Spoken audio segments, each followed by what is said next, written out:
Greetings, chess players, and I am back. Hopefully, you can hear me this time. Um, let's see. Okay, can everybody hear me this time, Megan? I'm still getting to it, Chris. All right. Greetings, chess players, or should I say, future chess players. Thank you for joining us for this adult how to play chess class. My name is Chris Torres, and I will be your host or your guide for the game of chess for the next hour or something. Currently, I run the dailychessmusings.com website and also the Daily Chess Musings YouTube channel and the Daily Chess Musings Club on chess.com. I have been teaching chess since the late 1990s professionally. However, normally, my usual clientele happens to be young players. So tonight's a little change of pace. I'm working with adults for this class, but I do that occasionally, and I enjoy it because when I work with adults, I find that then the adult students go and maybe teach their own children or their nieces and nephews or a friend, and therefore for instance, tonight I will be teaching approximately 50 of you, and if each of you go out and at some point in the next year or two teach 10 other people, then that's chess spread to 500 people, starting with the roots of what we're doing here tonight. Chess is a wonderful game. As you may already know, it is approximately, we can trace it back approximately 1,500 years. Um, some current theory is that it came out of India or Persia, so modern day Iran. And archaeologists are constantly finding old chess pieces and the boards and descriptions of the game going back approximately 1,500 years. So 2020 has been a little bit of a tough year. It has been a tough year for many of us. And chess has once again grown in popularity during this year. There has been a chess explosion. And honestly, that's not too big of a surprise. It's really not. For instance, during the Great Depression, you might have heard of the story about how the game Monopoly it was invented and became hugely popular during the Depression era. And it's because during difficult times, people tend to enjoy board games. And over the last 1,500 years, there have been many, many difficult years, like the ones that we're living in right now, historically difficult years. And during those times, of course, chess was a popular way of distracting you from these difficult times. It's a recess from current situations. In chess, you get to be the king, and it's one of the reasons it's such a wonderful game. You get to make all the decisions in life. We don't get to make all the decisions. It doesn't matter. I mean, we live in a democracy, and there's hundreds of years of laws on the books. But in chess, you get to make all the decisions. It's not voted on. You get to be in charge, and so it's a nice immersive way to escape reality for a bit. And there are plenty of other great benefits to playing chess as well that we'll talk about during this lesson. But let's start with our kingdom, our kingdom, the chessboard kingdom. It consists of 64 squares. But I mean, honestly, there's more than that. There's 64 squares that most people see, but the whole chessboard in itself is a giant square. And inside that square, there are other smaller squares. I once had a student mathematically figure out how many squares were on the chessboard, and you would think I would remember that.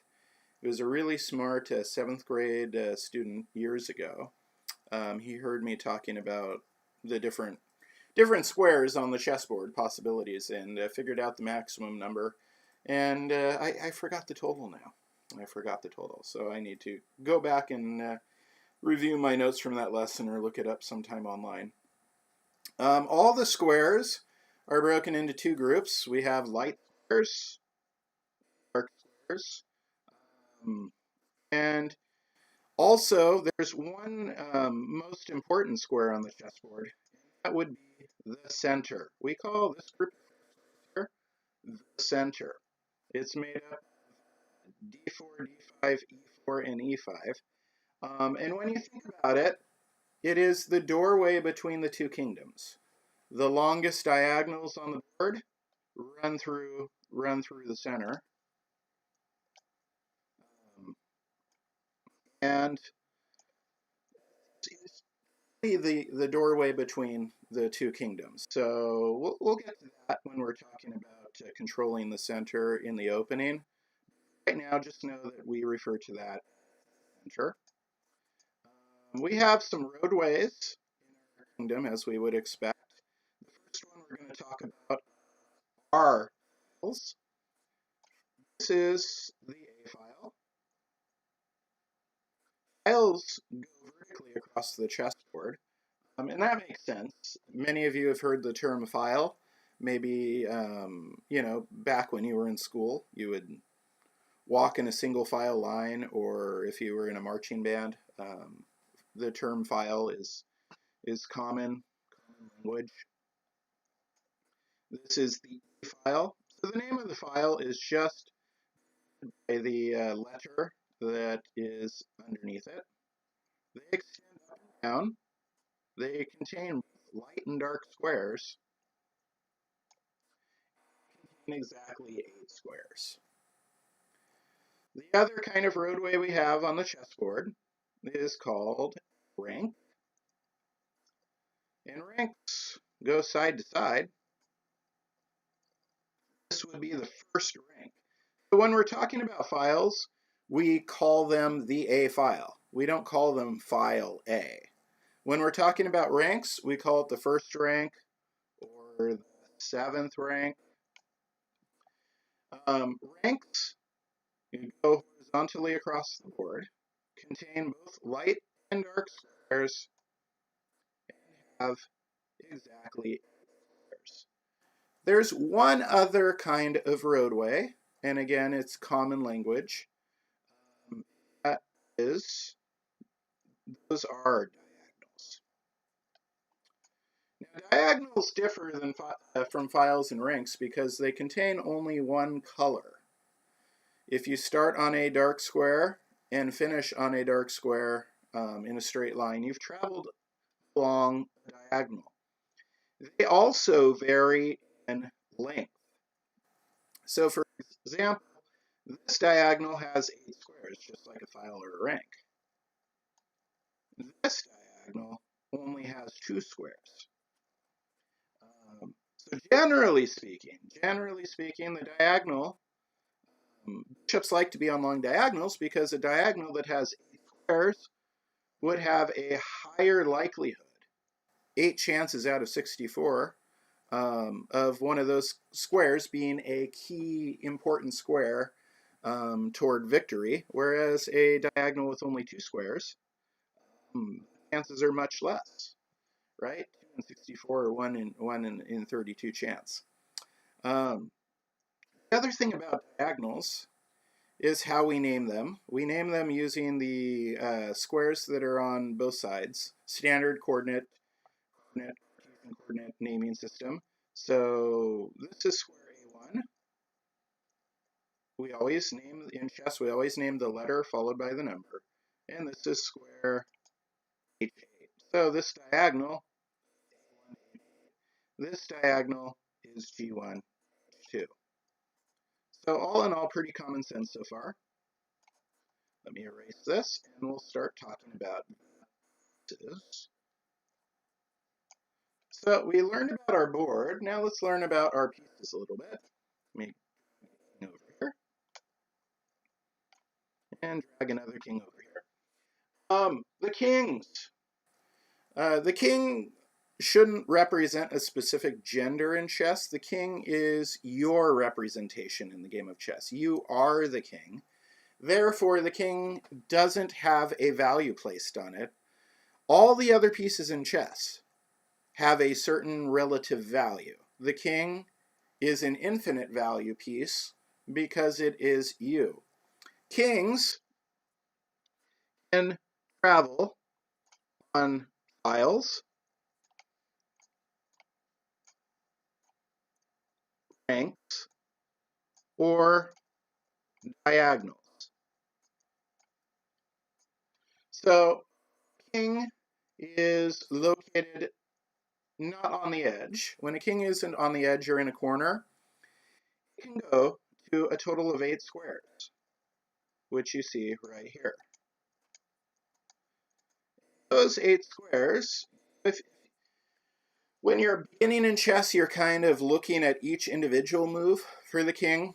As you advance in chess, you should learn to think of like the box of possibilities around the king. It'll help you when you're trying to spot checkmates later on, which is how we win the chess game, and we'll talk about that a little bit later. But for right now, you should notice that the king knows all the roadways, because after all, the king should know the roadways in his kingdom, but cannot run very quickly. Cannot run very quickly. Cannot jump. Whoops, let me erase that. That was a mistake. Let me erase a few of these real fast. If enemy piece or pawn is within one of those squares and it's not protected, the king can just capture it. There is a neat rule about kings, though. It's an important rule for you to understand. They can never engage each other. They can never attack each other. So neither king, situation here, could step to any of these 3 squares. Neither king could advance toward the other, engage, to attack the other king. Kings, it's an interesting rule. They are never allowed to directly engage each other. So these 2 kings are like magnets that are opposing, being pushed together. They're pushing back. They can never be squished together. We call this opposition. Opposition. These kings are in direct opposition. There's another kind of opposition that kings can be in. That would be diagonal opposition. The kings can never occupy an adjacent square, is another way of saying it. They can never be on adjacent squares. So if the game of chess was just a board with 64 squares and 2 kings, it would not be very exciting. We would just alternate moves and move around in files, ranks, or diagonals without ever being able to win. Therefore, if the entire game of chess gets played, and all that is left is 2 kings, the game is a draw. So if everything else is captured and all that is left are the 2 kings, the game is a draw. Kings can never leave the board. They never leave the board. At the end of the game, a king is checkmated, but he is still on the board. Other pieces can be captured and removed from the board, moved to the graveyard. Kings, that never happens. So when you're playing your first several games of chess in real life, obviously if you're playing online, you don't need to worry about that because the online chessboard's not going to let you do that. But in real life, you need to worry about that. You need to make sure that the kings never leave the board. And one more rule, we'll get to one more rule about kings in a moment, actually. I'll talk about that when I talk about some other things having to do with the king. Let me get these off the board, and let's talk about the queen. Again, we shouldn't be thinking of the queen as like a gendered piece. The queen is the most powerful offensive piece. It's the most powerful offensive weapon. The queen, like the king, knows how to use files, ranks, and diagonals in both directions, right? I'm only drawing the arrows in one direction right now, just for simplicity's sake. But both directions, in both directions, the queen can move on a file, rank, or diagonal. She cannot capture by jumping over something. I'm sorry, I got distracted for a moment. She cannot jump. Is the audio working? The audio is choppy. You're cutting in and out. It's not that. It must be our internet.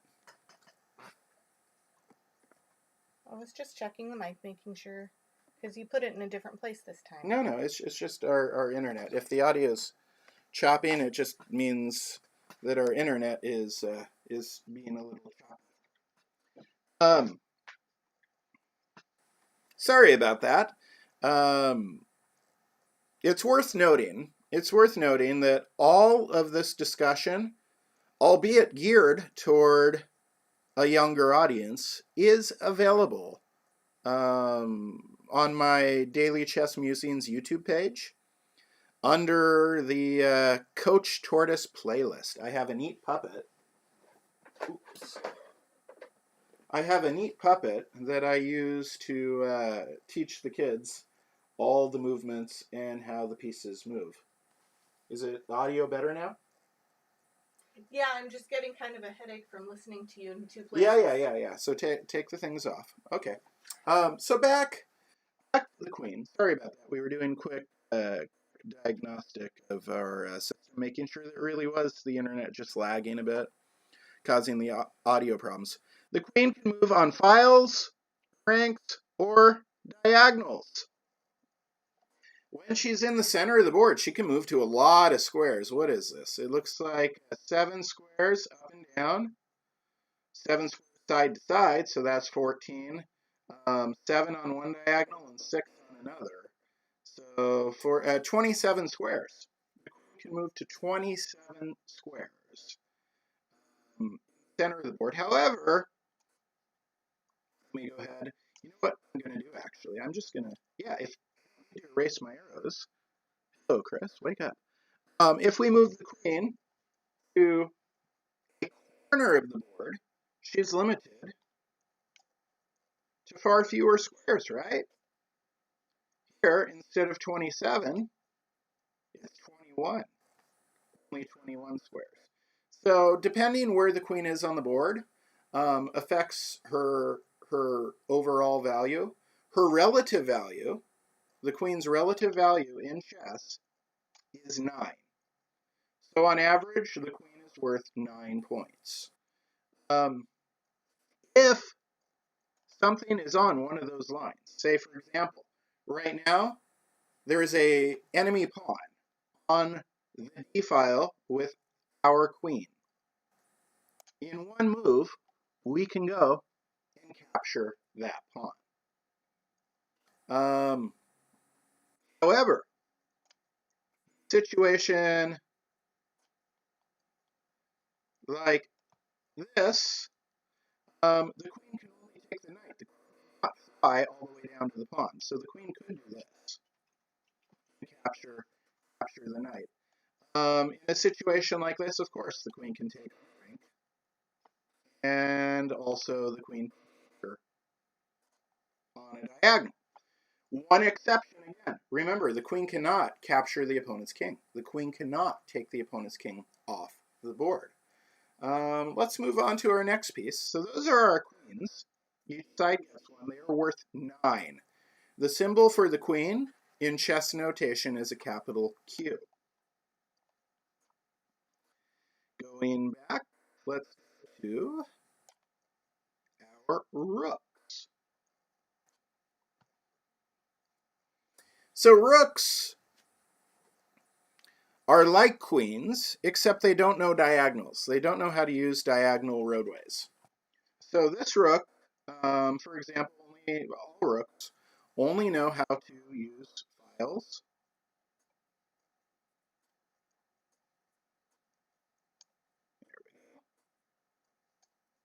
ranks. No diagonals. Rooks do not know how to use diagonals. They capture the same way we learned with the queen. So if an enemy pawn is on sharing the file, or an enemy rook is sharing rank,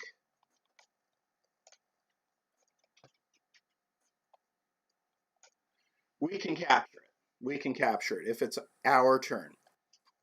One interesting thing about the rook that's worth noting, they are worth 5 points on average. Their relative value is 5. And one interesting thing is when the rook is in the center of the board, as I just showed you,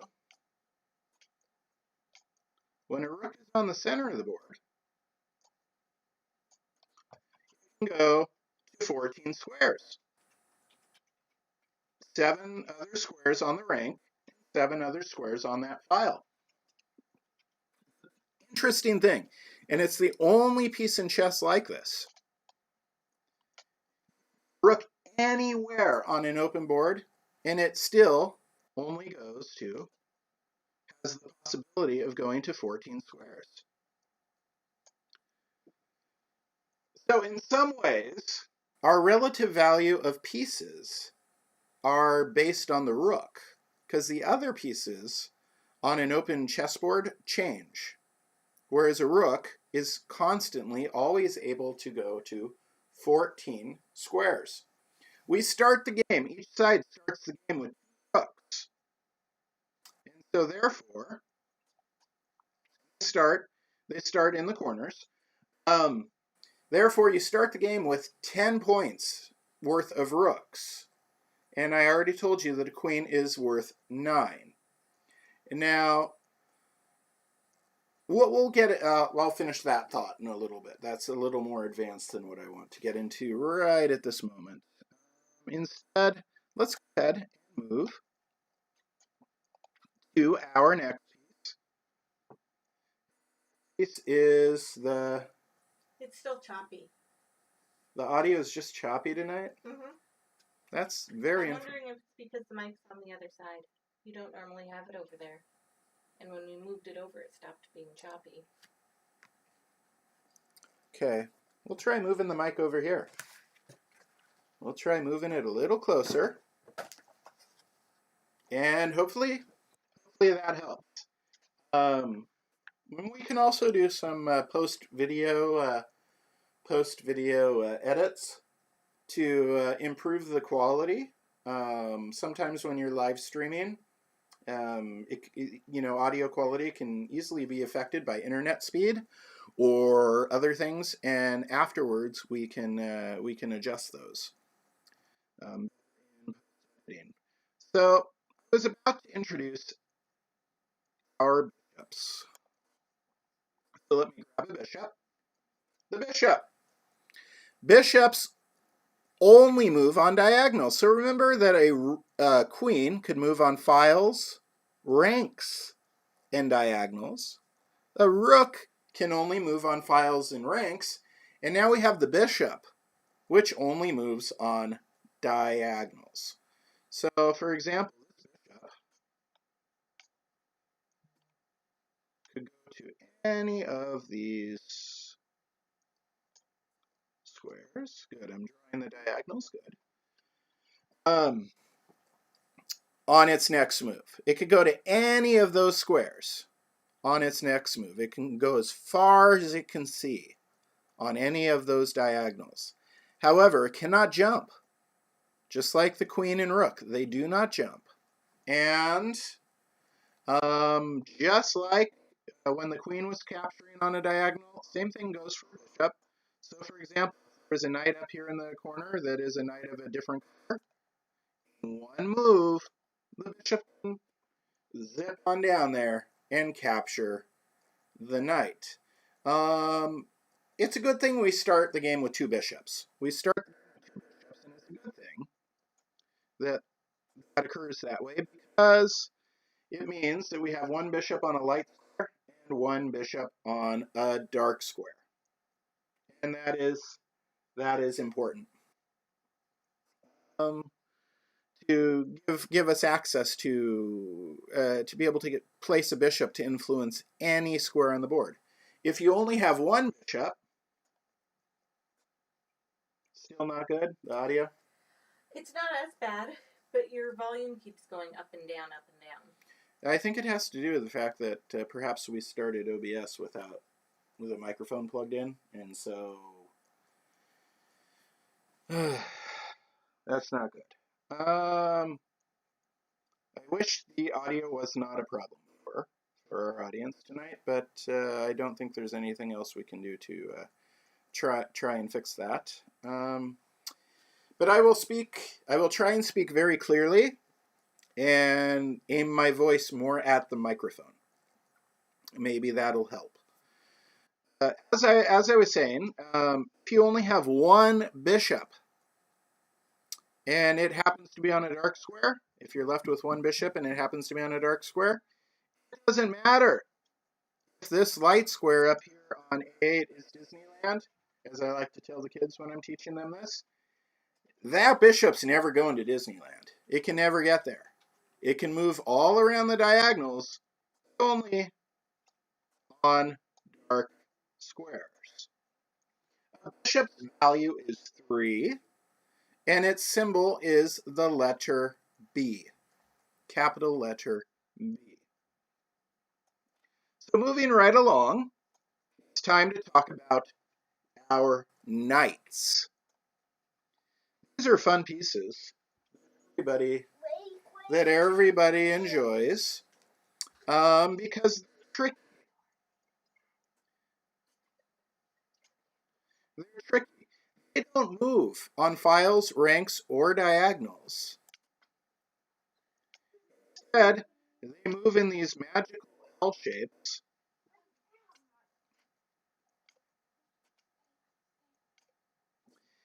And as you see, if a knight starts on a dark square, it's moving to a light square on these magical L shapes. Knights actually do hop because they aren't, I mean, honestly, they're kind of moving on a weird diagonal if you want to think about it that way. I can't even draw the diagonal that way. But they're operating on a weird diagonal. So they aren't using the roadways that are files or ranks to get to a square. And so therefore, they can hop. It's easy just to think of a knight as being able to hop over something. So for example, if there are two pawns here that are enemy pawns, this knight will go up 2 squares and over 1. It captures only what it lands on. It threatens only what it lands on. Knights, like the other pieces, other than the rook, vary in how many squares they can go to. For example, this knight right here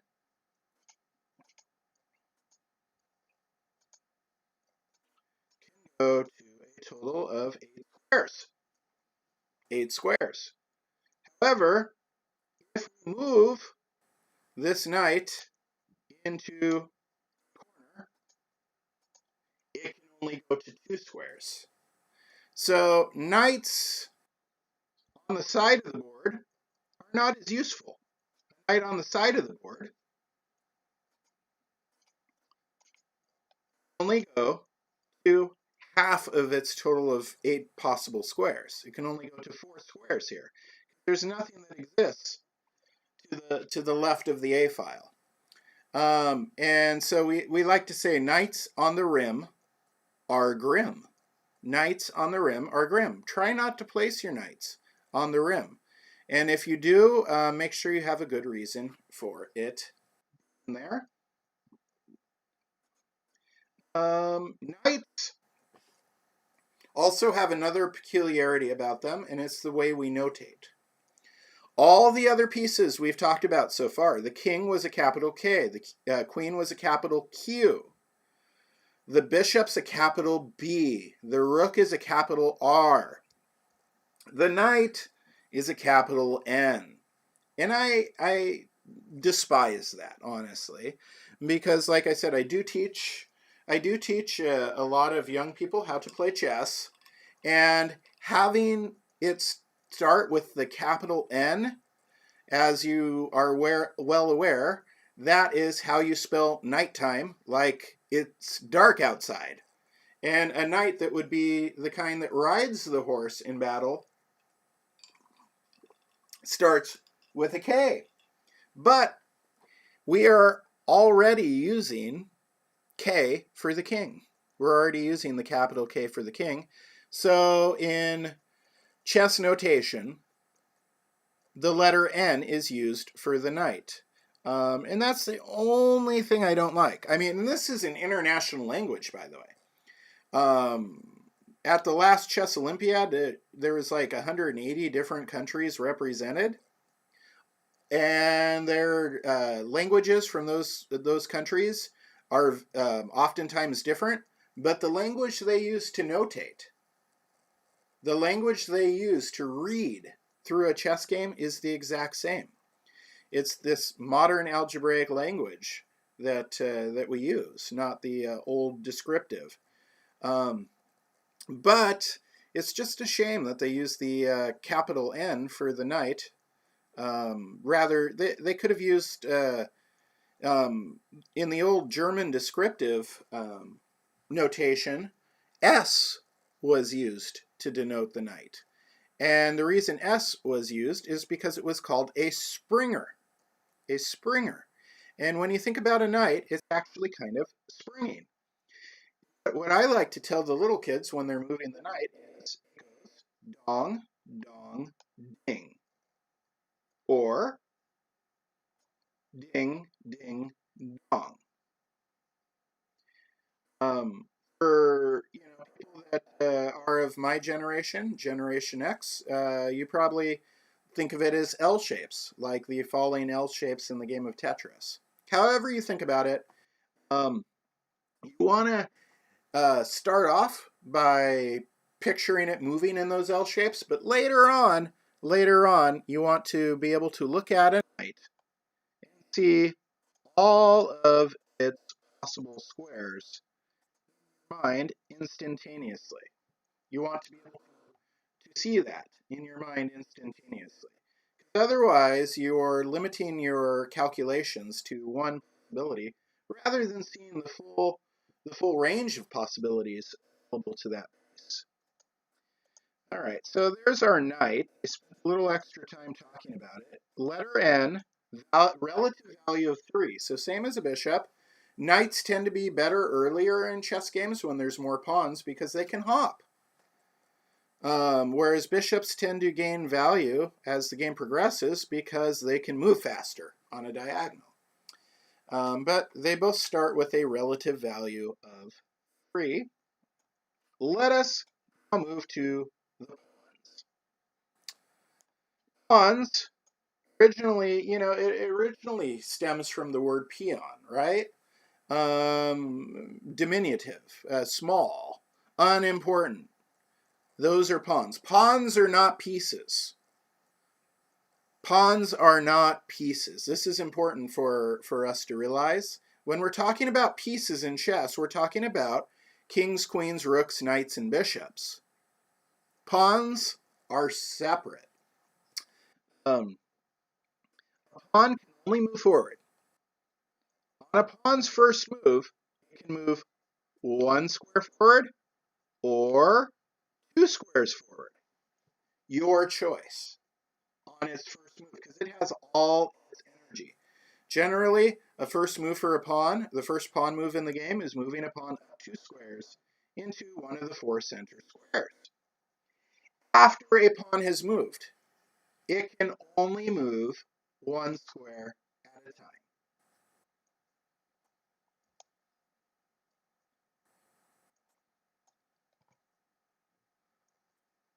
If a pawn manages to get all the way across the board, it does not stay a pawn there. It can turn into any other piece, including a queen. So pawns, as they move across the board, they start with a relative value of 1. But as it, if a pawn is a passed pawn, meaning it cannot be stopped by another pawn, and as it moves across the board, it might have a much bigger value, really, than just 1 point. Another thing to know about pawns is they capture a little bit funny. First of all, let's take a look here. If the white pawn moves up 2 squares and the black pawn moves up 2 squares, these guys are stuck. They do not capture straight ahead. A pawn only captures upward diagonally, upward 1 square diagonally. Those are the squares that this pawn can capture.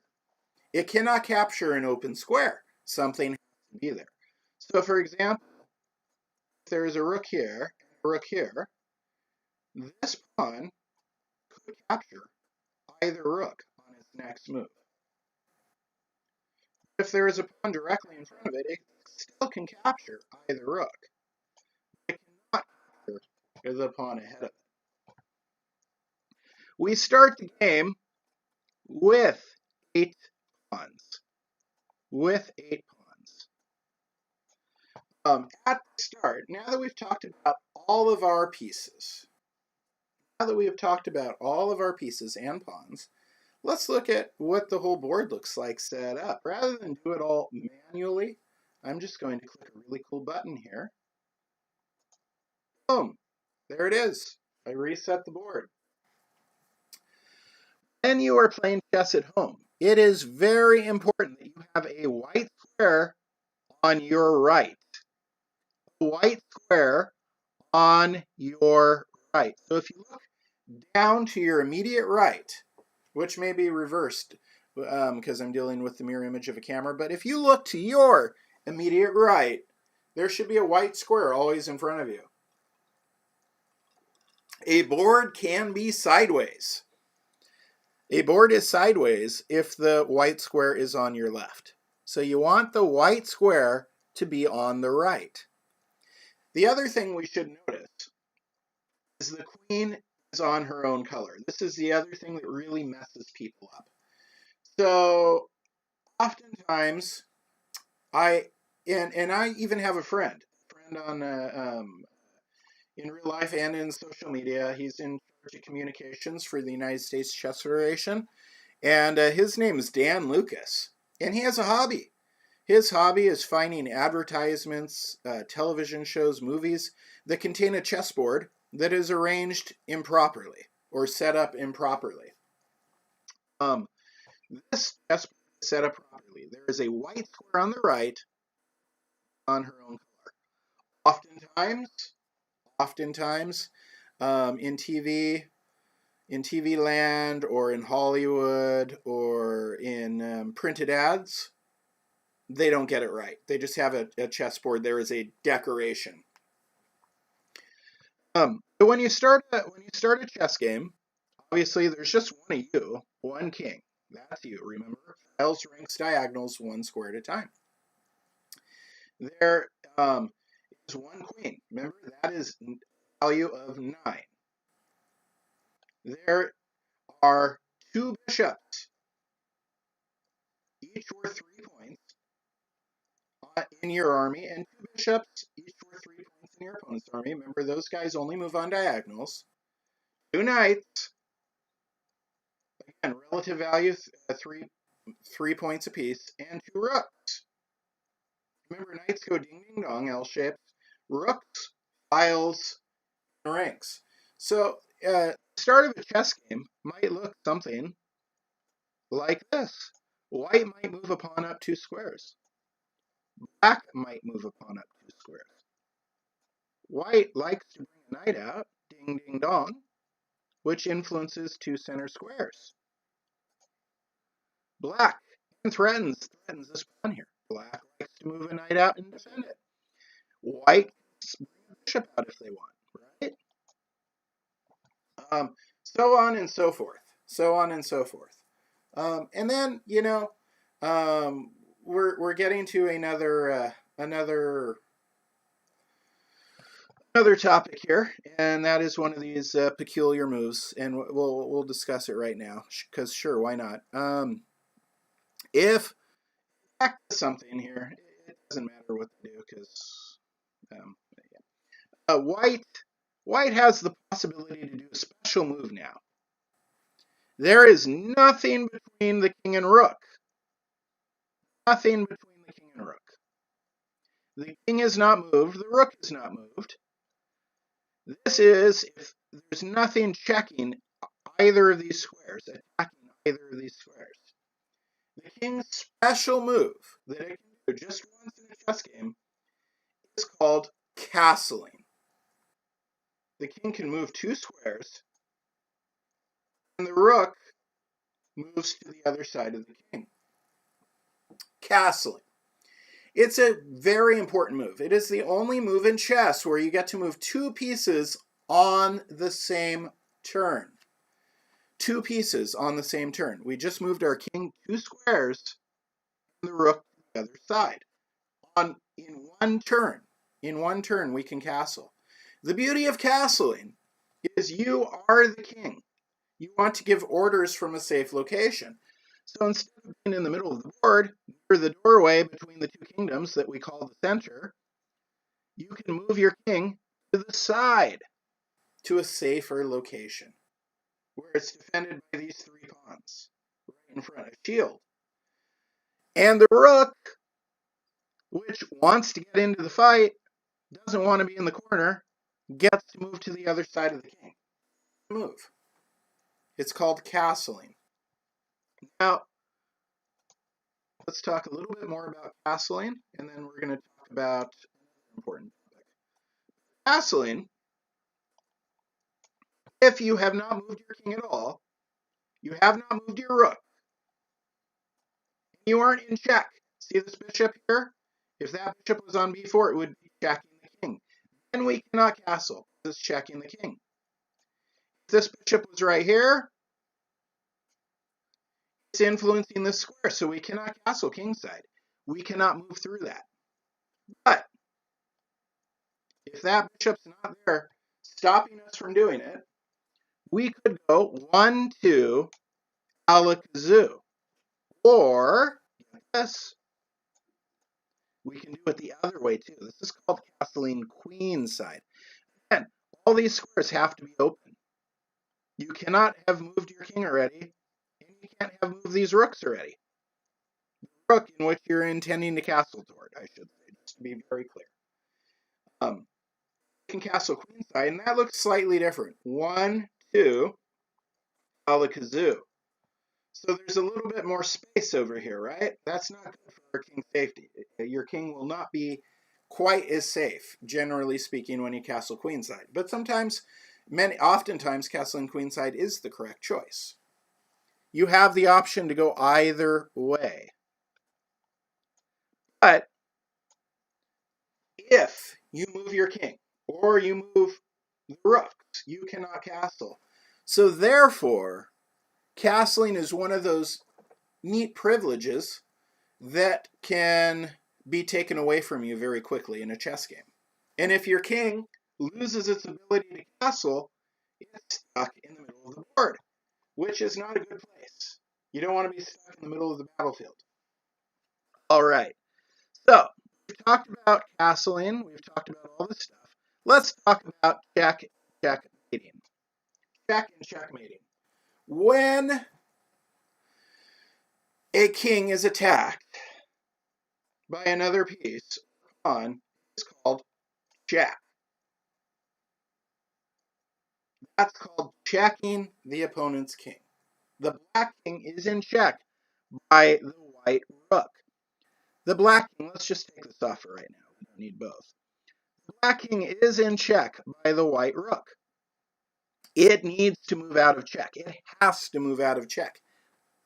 It is obligated. You have to move out of check. Well, actually, you have to get out of check. There are 3 ways you can get out of check. Here, you can only move out of check. But sometimes you can capture this. For example, if the bishop was here, rook's there, and this rook comes up and says check, well, then this bishop could just take the rook, right? You're no longer in check. And there's, of course, one other way of getting out of check. And that is, oops, what did I do? Let go before I dragged it. If this rook comes up and says check, this pawn can move 2 squares and block. So to get out of check, you can simply move out of check. You can capture what is checking you, or you can block what is checking you. Those are the only 3 ways to get out of check. And you have to get out of check. You are not allowed to stay in check. So, since you're not allowed to stay in check, let's have some fun and learn about checkmate. Let's learn about checkmate. In this case, we have a simple 2 rooks versus king kind of checkmate. First thing you want to do is move a rook up so that, why did it do that? So that, there we go. So that it cuts off black's king. Black's king cannot step into check. He cannot go down. He can go backwards or sideways. You've cut him off from the bottom of the board. You've cut off all these squares down here. So the black king can move sideways. Take your other rook and move it 1 rank ahead of the previous rook. It's like feet, walking. Now this rook is saying check. This rook is still controlling the 4th rank. So the black king, in fact, this rook controls the whole rank, right? So the black king cannot stay in the 5th rank, cannot move down to the 4th rank, has to move to the 6th rank. And we take our back rook, our back foot, and we move it forward. Say, check. And this rook is controlling the whole file. The whole rank, the whole 6th rank. This rook is controlling the whole 5th rank. So the black king cannot move down, cannot move side, has to move up. Now, this rook doesn't want to go there. Because if it goes there, the black king is going to take it, right? So instead, what you want to do in this kind of situation, if your back foot move forward and say check safely, you slide. Remember, rooks use ranks. Rooks can use ranks. Kings are slow. Only go 1 square at a time. And then you guessed it, back foot forward. That's a check. This is controlling the 6th rank. Black king moves to the 8th rank, and back foot forward again. Now we have checkmate. Checkmate. The black king cannot capture either of these rooks, cannot block the check, and cannot escape because of the rook in the 7th rank. Because of the rook in the 7th rank. So that is checkmate. I call it the walking rooks. Some people call it the rook roller. Let's look at it one more time from the other. I'll go very fast because I know this isn't rocket science. Sometimes, checkmate is such an important topic. So the first thing you do is play a cutoff move. It's a good cutoff move. Then you get a check.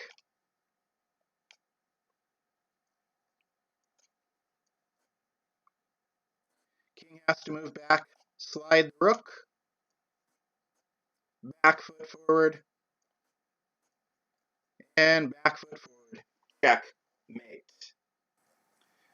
There's another kind of checkmate I want to show you real fast, and then we will talk about our final rule of chess, which is an odd one. So we'll talk about that in a moment. In fact, Megan, can you flip around and find the lesson on that final rule? Which one? The en passant rule. So I make sure. I like to look at my notes occasionally, and en passant's one of those rules I like to look at it for. Just to make sure that I cover all the bases when I'm explaining it. All right, so here we have a king and queen versus king. It's a little bit harder. Because it's only 9 points instead of 10. First thing we want to do is play a cutoff move again. Cutoff move. We also have this nice L shape. Remember, a queen does not move like a knight, right? The queen does not move like a knight. Like that L shape. It means, thank you, it means whichever direction the king moves in, we're going to copy it. So for example, the king goes up to the right, the queen goes up and to the right. Straight to the right, the queen goes straight to the right. The number of squares that the black king can exist in continues to get smaller. His world continues to get smaller the more this process happens. Continues to get smaller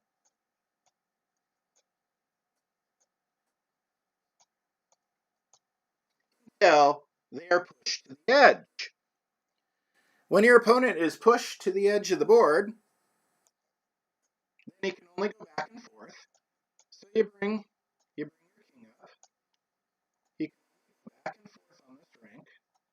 You keep bringing your king up. And we get to do an in-your-face mate.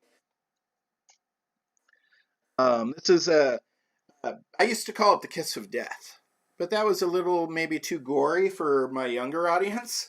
And then Coach Jay, I was watching Coach Jay, a good friend of mine, Jay Stallions, another guy who's been teaching chess for decades in California, and he called it in your face mate, and I liked it. So, in your face mate works because remember that rule about kings? Never directly engage each other. They can never be on adjacent squares. So, if you have a queen there, the queen's attacking the king. This queen is therefore defended by the king. The queen is defended. It's an in-your-face mate. And again, let's look at it going the other way real fast. I have all of these in more extensive lessons on the Daily Chess Musings YouTube, so you can review this lesson after we complete it. That's fine. Or you can, oops, I have 2 black kings. Did I have that the whole time last time? I don't think so. It shouldn't even let me do that. Oh well. I guess I have total freedom in this kingdom to do anything I want. All right, so again, a cutoff move. I want to talk about one other possibility here. That is, we're using this procedure of copying our opponent's king so that his world, his little square that he can exist in, gets smaller and smaller. If your opponent goes to the corner, do not copy him. Because if you copy him, white king cannot move forward because the queen's attacking that square. Cannot move forward diagonally because the queen's attacking that square. Cannot move sideways because the queen's attacking that square. But the queen is not attacking the king. White cannot move. White has no legal moves. This is a really neat rule in chess. Comes into play a lot in speed chess games. It is the rule of stalemate. This is a draw. It is a tie. Even though black is completely winning as a queen, white has nothing. White has no legal moves. You always have to leave your opponent with a legal move when it is their turn, unless you are checking them. If you're checking them and they have no legal moves, that is called a checkmate. If you are not checking them and they have no legal moves, it is called a stalemate. And instead of winning, the game is a tie. The game is a draw.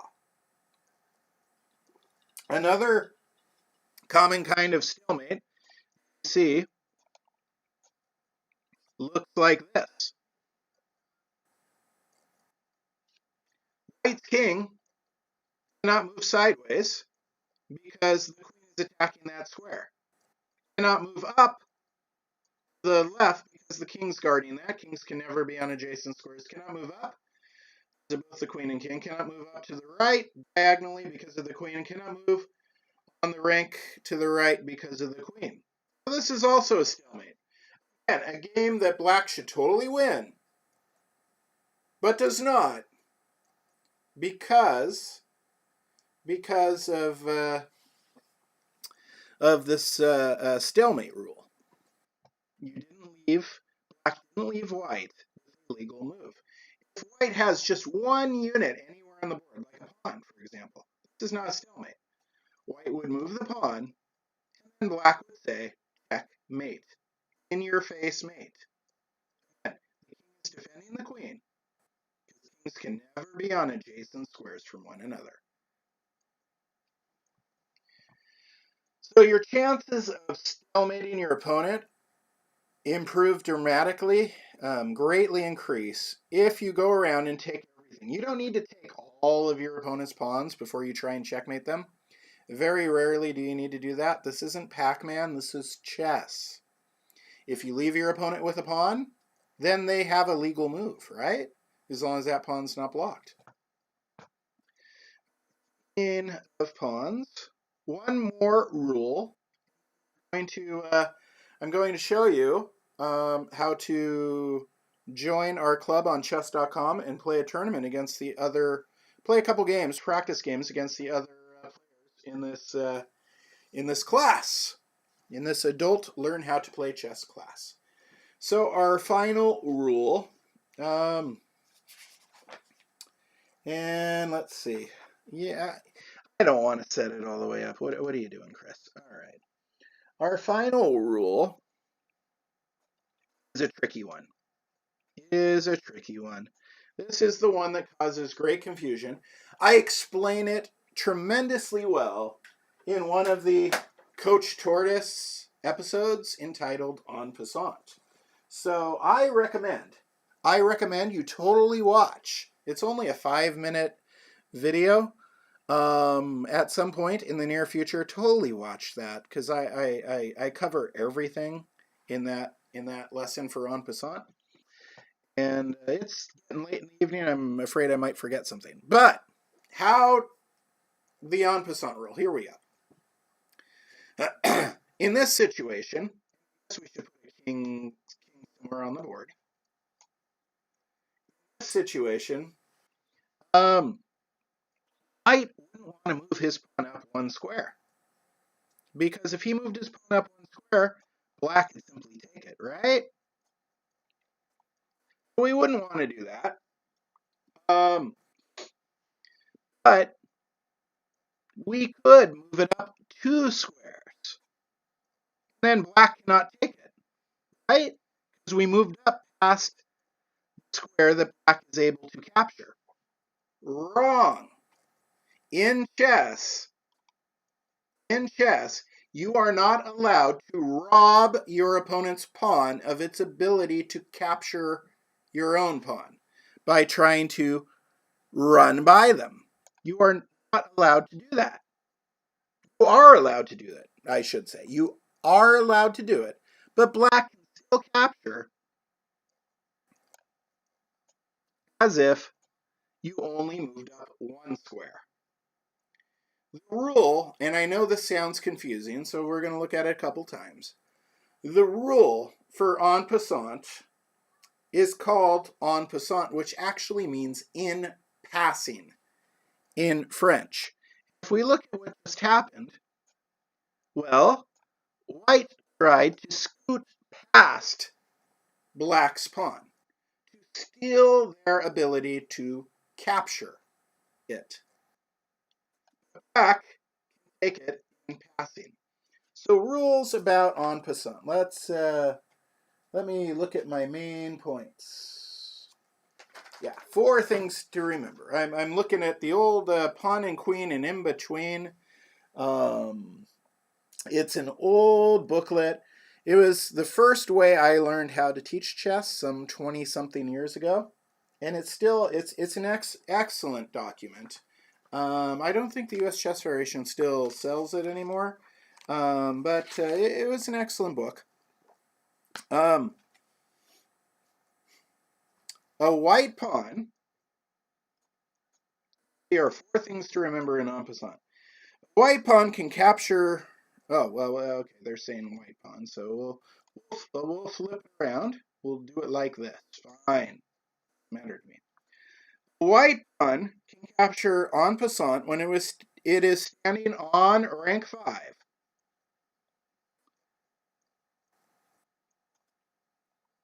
So if black's pawn goes up 2 squares to try and pass white's pawn can capture it in passing. Only when it's in rank 5. The white pawn has to be in rank 5, and the black pawn has to move up 2 squares. And you can only do it on the very next move. So the black pawn has to move up 2 squares. And the white pawn has to take en passant here. Otherwise, you'll never be able to do it again. It will not be allowed to do it at any future time. Let's see. The pawns have to be side by side on adjacent squares. We talked about that. And yeah, you can capture only on your next move. So, for example, let's look at it here. Let's do something cool. If the black pawn moves up 2 squares here, either white pawn could capture en passant, right? Either white pawn can do it. Use this one for the heck of it. Let's look at it one more time the other way. With a white pawn trying to skip by a black pawn, trying to skip by, trying to pass it by, the black pawn can take if it only moved up 1 square. So in essence, it really is like it only moved up 1 square. It's like a normal pawn capture. It's just taking away your opponent's ability to steal your opportunity to castle in passing. Because if you think about people fighting in battle, if you see an enemy soldier trying to run past you, you could pull out that blade and slash them in passing. And that is what we're doing with the move en passant. So again, your opponent has to move their pawn up 2 squares adjacent to your pawn for you to be able, on the very next move, to take it en passant. So later on, go watch the Coach Tortoise video in which I discuss en passant, because maybe you should teach him, walk him through getting an account real quick for chess.com. Yeah, I'm going to do that real fast. Okay. So, what I want you guys to do right now, first of all, hopefully you've already liked and subscribed to Daily Chess Musings. Subscribe to our YouTube channel. I put up in 2021, I'm probably going to do a video every day. I'm going to sit down and do daily chess musings. But I've put up some, I don't know, 30-something lessons that you will find really enlightening, that you can use in your leisure and keep improving your chess. You want to, I never say it, but it's always good to visit Daily Chess. And hopefully, I don't know, I just moved away from the analysis board. Maybe this will show up. But if you go to, will tell me in a moment. Do you see this on your screen? It will be there in a moment when the stream catches up. There's always a delay. In the chat or comments? I'm showing it on my computer screen right now. There it is. It's off center and yeah. Yep, dailychessmusings.com. You go to dailychessmusings.com. And if I was really fancy, I could resize the window. You can subscribe to dailychessmusings.com. I have over 1,000 free chess lessons available on dailychessmusings.com. And what you want to do right now, though, what you want to do is go to chess.com. Go to chess.com and sign up. Now, signing up is free and easy. All it takes is an email address. You go to chess.com, pick your username. Now, there's millions of people playing chess, so your first choice for a username might be taken already. So take a few moments, pick a good username. Once you've done that, log in. And what you're going to do, once you're logged into chess.com, you're going to go to the sidebar, the side menu, and go to Connect. When you highlight Connect, you're going to go a little bit over, go to Clubs. And you're going to join the Daily Chess Musings Club. Megan will post a link to the Daily Chess Musings Club. Look, we already have 1,091 people in the Daily Chess Musings Club. We're getting close to 1,100. After this, we should have 1,100. It's chess.com /club/daily-chess-musings is how you get there the hard way. But like I said, you just log in, go to Connect, go to Clubs, find the Daily Chess Musings Club, click Join. Once you're there, Megan and I, that's my wife, will have a chess tournament. How about 2 rounds, Megan? With 15 minutes. Okay. Sounds good. A 2-round tournament with 15 minutes on each side of the clock. Set up for you wonderful people that are taking time to learn chess this evening. How much time? 15 minutes on each side of the clock. And this will be a good chance for you to practice. Before you go and do that, before you leave me and I end this stream and you go and do that, if you have any questions, just send me an email to dailychessmusings@gmail.com. dailychessmusings@gmail.com. If you have any questions about how to get your chess.com membership, how to join our club, how to play in the tournament, questions about how to play chess, questions about how to start a chess club in your local neighborhoods, I would love to help you do that. When the pandemic is officially over, the vaccine actually got rolled out today. I'm very excited. I was one of the people that was stricken with COVID-19, and it was a nightmare. I am so happy to be alive and here today to teach you chess, and so happy that this vaccine rolled out today. Once people are vaccinated and stuff, people are going to be playing chess in person again. And if you want to start a club locally at maybe your kid's school or at your church or anywhere, just a little meetup, reach out to me. Send me an email, dailychessmusings@gmail.com. If I can't get you free equipment, I can at least get you discount chessboards and pieces and help you get those things established. But the important thing for right now, if you have any questions about chess, email dailychessmusings@gmail.com. dailychessmusings@gmail.com. Thank you so much for joining us tonight, taking time out of your evening to learn chess with me. It was my pleasure. I apologize about the audio choppiness. I think it was purely a slow internet, slowed down because people in the evening time are watching their shows and whatnot, and things slow down. Thank you so much for joining me. Once again, my name is Chris Torres.